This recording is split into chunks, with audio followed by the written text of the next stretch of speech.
I really love this card. It's number 7 on the Major Arcana, and it's called the Chariot. The Chariot is a really cool card. He is a victorious hero. Victory is his. I'm going to go from the top of his head to the bottom where the beasts are, from the top of the card to the bottom of the card. Who is this man on the card? Whoever he is a very powerful man. He wears a crown on his head, an 8-pointed star. And in the Catholic religion, an 8-pointed star represents the seal of Melchizedek. Really, I don't need to go any further once I hear that name, that the chariot, or the likeness of the man on this chariot, he is a king and a priest, a high priest. He has 2 crescent moons with faces on each side of his shoulders. Now, Arthur E. Waite says that represents the ermine and the thurman, and that has to do with the high priest of Israel. And the ermine and the thurman was a divination tool that cast lots, or it said yes or no. So wherever the Israelites went, they would, ask if they should go there, if they should do that. But the only one that was able to do that was the high priest. So that's what, on one side, you have right there, the face with the crescent moon. You have him, severity. The tree of life on that side is severity. It's like maybe judgments. And on the other side, it's a happy face. And that's the side of mercy. It's the polarity of the tree.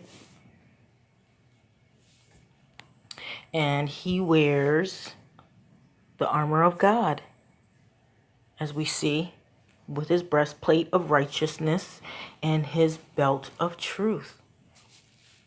And on his belt of truth, I see a Leo sign.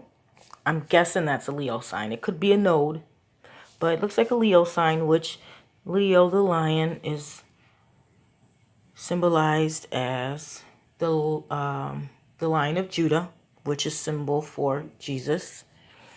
I don't know if this right here is the Pisces sign, the fish. I'm not sure, but it looks kind of like it.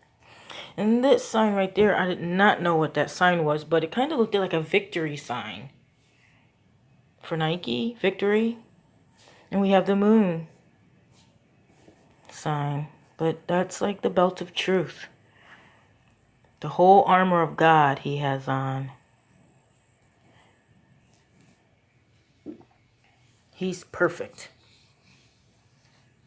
The square on his breastplate is the truth. And the 4 poles that hold up the canopy, or the hopa of the chariot. So it's a hopa. A canopy. A hopa is usually Jewish people use it to get married under. And it represents the presence of God over the covenant of the marriage. So I believe that the canopy, or the hopa that he has over his chariot, it represents the covenant that he's going to have, the building of his home with the bride, the 144,000. And behind him is that city, the New Jerusalem is behind him. And it's weird because on part of the canopy on his chariot, you can't see through it. Kind of like on the high priest card, where she has a veil behind her and you cannot see part of the water. But there's part of it you can't see with him. So I wonder what that is, if it will be unveiled.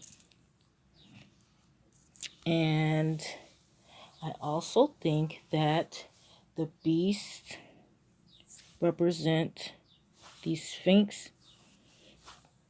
They make the chariot go, but he makes them go, And it's just like the chariot of God, which is called the Merkbah. And it's the chariot of fire. It's in Ezekiel. He has like a whole bunch of, he has four beasts that have like a face of a man, a face of an eagle, and a face of a lion. And he has seraphim and cherubim, and they're all around his throne, and they cover their bodies, they cover their faces, and they move wherever he wants them to move. And it's pretty interesting in Ezekiel where it mentions that, because you wonder if it's a spaceship or whatever, but I guess it's a chariot, but I think it could be a spaceship too. That's pretty cool. It definitely could be a spaceship. But, of course, you can see in his hands, he has no reins to the beasts that are there, because they go where he wants them to go when he needs them to go that way. They're in tune with him. I mean, he's made by his father, and his father's chariot of fire in Ezekiel is pretty bad ASS. I'm just saying.